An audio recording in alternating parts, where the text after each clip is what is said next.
Celeste Harmon, 31, dark hair in a neat updo, white blouse, navy blazer, the kind of woman who dresses with intention on days that require it and who had, on this particular Tuesday morning in October, dressed with considerable intention. A corporate contracts attorney at a mid-sized firm in Cincinnati, Ohio, precise by training and by temperament, the kind of person who reads the fine print not because she is suspicious, but because she has learned that the fine print is where the truth lives. She had been adopted at 3 years old by the Harmon family of Blue Ash, Ohio, and had spent 28 years being grateful for that, genuinely, without performance, while also being quietly clear-eyed about what the family was and what it was not. She was on her way to the offices of Whitfield and Associates for the reading of her grandfather Bernard Harmon's will. She was running 4 minutes ahead of schedule, which was her habit. She was about to be considerably delayed. Bernard Harmon, 83, gone now 11 days. A self-made man, not in the dramatic sense, but in the quiet, cumulative sense of someone who had worked steadily for 60 years and had made careful decisions and had, as a result, left behind something substantial. He had loved Celeste the way some grandparents love, without the complications that sometimes attach to the parent generation, with a directness and steadiness that she had relied on her entire life. He had called her every Sunday at 10 in the morning until the last Sunday he was able to, and she had answered every time. Raymond and Patricia Harmon, her adoptive parents, 64 and 62. Good people, in the qualified way that most people are good, meaning they were capable of genuine love and also capable of fear. And when the fear arrived, as it had in the weeks since Bernard's death, the fear and the love did not always separate cleanly. Thomas Briggs, 58, the man at the curb.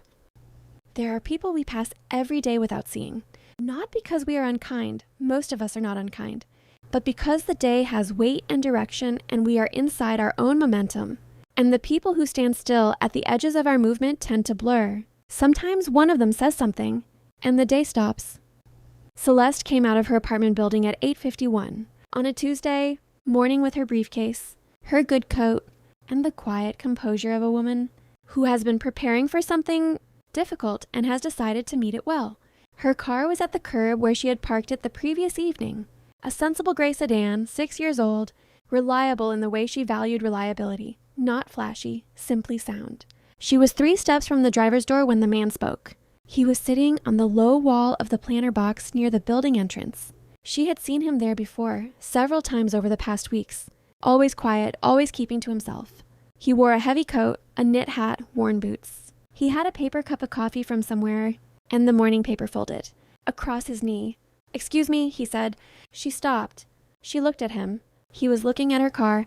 There was something in his expression, not alarm exactly, but the careful attentiveness of a person who has seen something and is deciding whether to say it. "Don't take that car," he said. She looked at her car, then back at him. "I was out here since about 6 this morning," he said. He said it without any particular emotion, in the matter-of-fact way of a man reporting what he observed. "Couldn't sleep. I had coffee. I was right here." He nodded at the planter wall. "About 7:15, a man came to your car.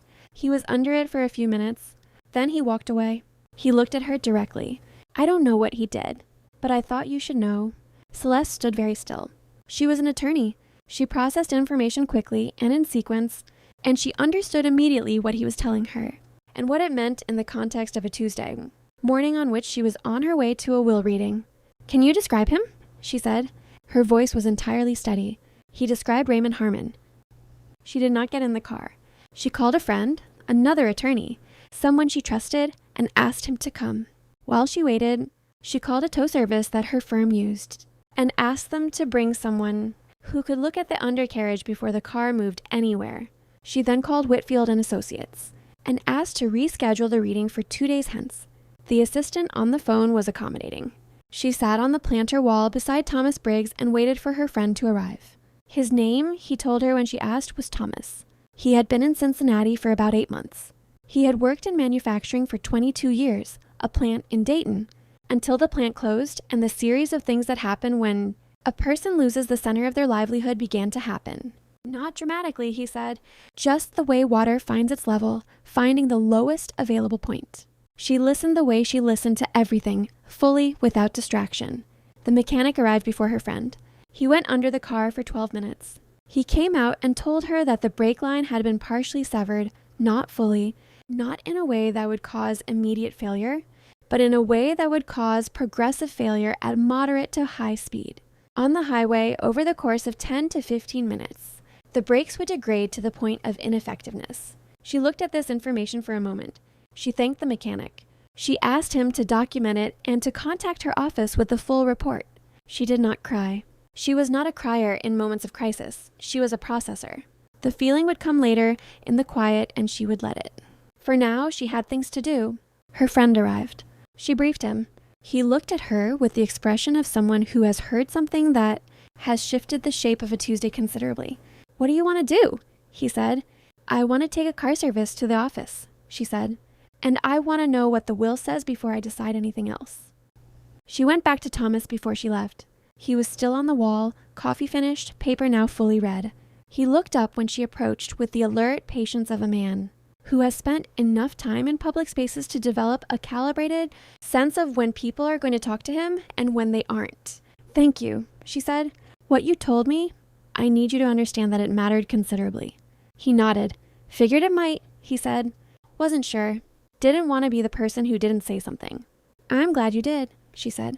She had, before coming over, taken $200 from the cash she kept in her briefcase for various practical purposes and put it in an envelope. She held it out to him. He looked at the envelope, then at her. "That's not necessary," he said. "It's not a transaction," she said. "It's a thank you, please." He took it with the dignity of a man who has not lost the ability to receive something gracefully. He tucked it in his coat pocket without looking inside, which she thought was exactly right. "Good luck with whatever you're going to," he said. "Thank you, Thomas," she said. She left for the car service.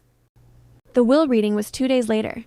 She arrived at Whitfield and Associates at 10 o'clock on a Thursday morning, 4 minutes early, with her friend and colleague Marcus Webb beside her. Marcus was 52, a senior partner at their firm, a man who had spent 30 years practicing law with the particular combination of intelligence and humanity that produces someone genuinely useful in difficult situations. She had told Marcus everything. He had arranged certain things in advance of the meeting, with the quiet efficiency of someone who understands that information is best deployed with timing. Raymond and Patricia Harmon were already in the conference room when she arrived. Patricia looked up first, and her expression did something complicated. Not guilt exactly. Something more like the expression of a person who had convinced themselves of a version of events and is now encountering the alternative. Raymond looked at Celeste. Then he looked at Marcus Webb, whom he did not know. Then he looked at the door, which was perhaps instinctual. The attorney, a measured man named Gerald Whitfield, began the reading with the professional calm of someone who has done this many times and understands that the room's emotional temperature is not his to manage. Bernard Harmon's will was precise and unambiguous, which was consistent with who Bernard had been.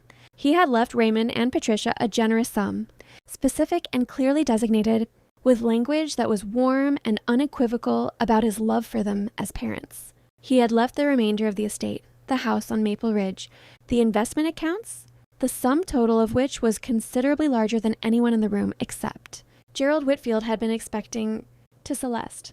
Directly and unconditionally, there was a note attached, as there had been in other stories, but this one was not discovered later, was not delivered through a third party. Gerald read it aloud because Bernard had specified that it be read. Bernard had written, in his Sunday morning handwriting, "Celeste, you are the best thing this family ever did. You came to us, and you made us more than we were, and you did it while being exactly yourself, which is no small thing.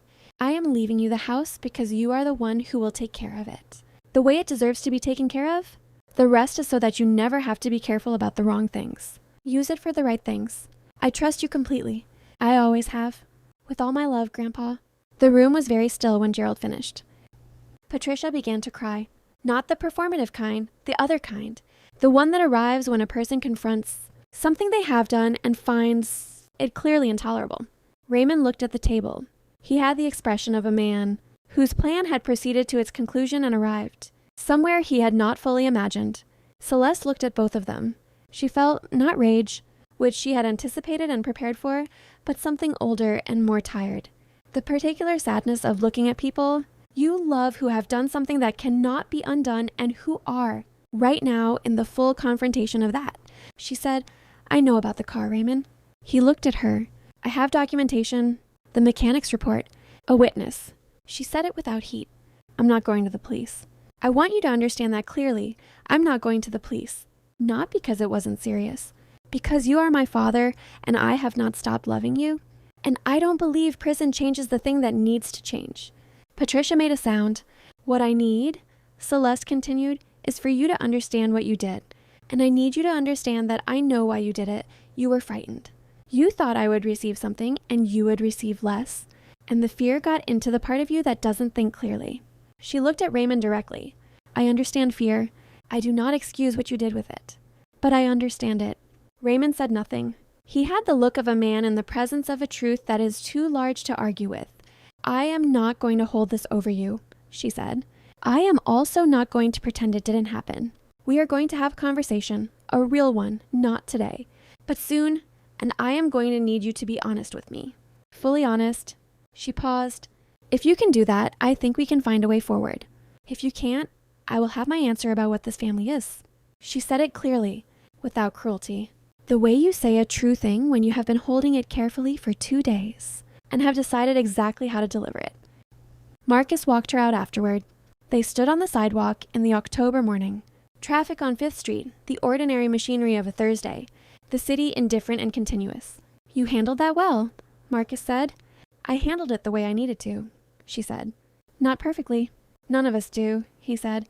She thought about Thomas on the planter wall, about the cup of coffee and the folded newspaper and the simple decision he had made, which was not simple at all.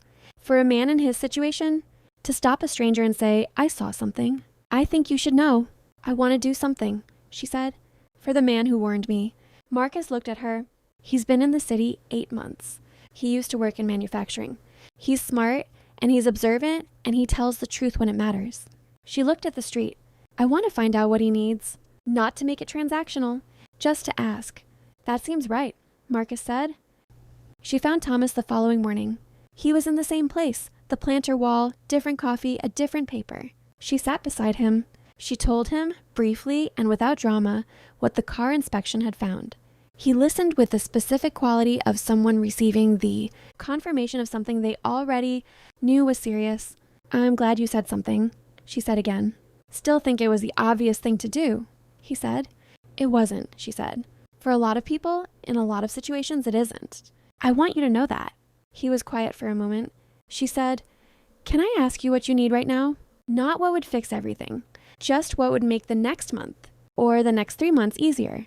He looked at her sideways with the slight alertness of a man who is not sure what kind of conversation this is. Housing is the thing, he said. Everything else is manageable if that's manageable. She nodded.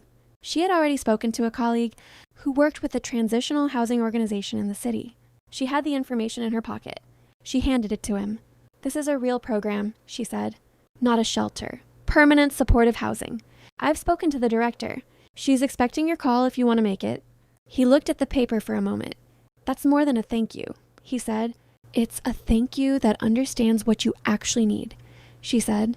There's a difference. He folded the paper carefully and put it in his coat pocket. I'll call, he said.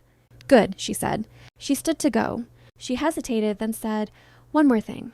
The firm I work for does volunteer legal work for employment disputes. If you ever want help with anything related to the plant, closure or benefits claims, those things have a statute of limitations, and they're worth looking at. My name is Celeste Harmon. The address is on that paper. He looked up at her.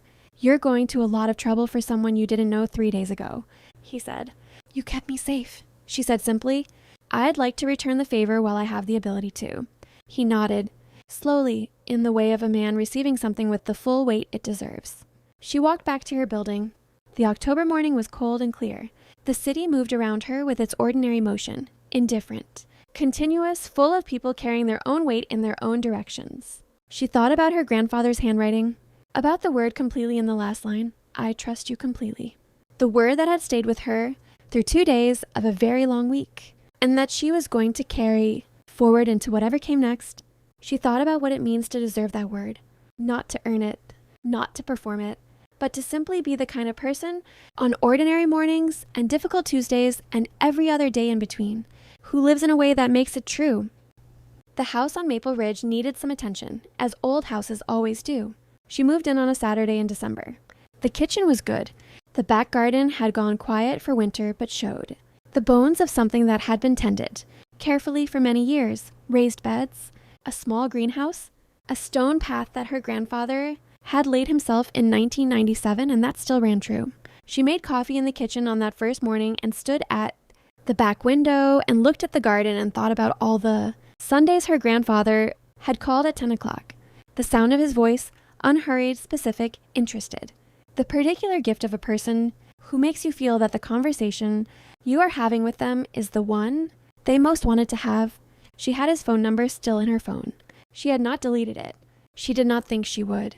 Thomas Briggs called the transitional housing program that same week. He was placed in an apartment on the west side of the city by January. He contacted Celeste's firm in February about the plant closure. A junior associate reviewed the case and found an error in the severance calculation that resulted in a back payment of $11,000, which arrived in Thomas's account on a Thursday afternoon in March. He did not call to tell her. She found out through the associate's case notes, which she reviewed as part of her standard supervisory practice. She noted it. She did not make it into a story. It had been a Tuesday morning. A man had been sitting on a wall. He had said something. That was the whole of it, and the whole of it was more than enough. Perhaps this is what the unexpected kindnesses teach us, the ones that come from the least expected directions, that the person who keeps us safe on a given morning may be the person the rest of the world has been passing without seeing, that the most important thing said to us on any given day may come from the voice we almost didn't stop for, and that when we receive that gift, that plain, unadorned, sitting on a wall in the morning gift, the right response is not only gratitude, it is attention. It is the willingness to ask what someone actually needs. It is the understanding that help, offered with real care, meets people where they are rather than where it's convenient for us to imagine them. We are all, at different moments, the person at the curb. We are all, at different moments, the one walking past. The question is only whether we stop, whether we say the thing, whether, when someone says it to us, we understand what it cost them, and whether we carry that forward into the will reading, into the difficult conversation, into the December morning in the house we have inherited, as the truest kind of inheritance there is. Not money, not property, but the knowledge that a stranger told us the truth when it mattered, and that we can do the same.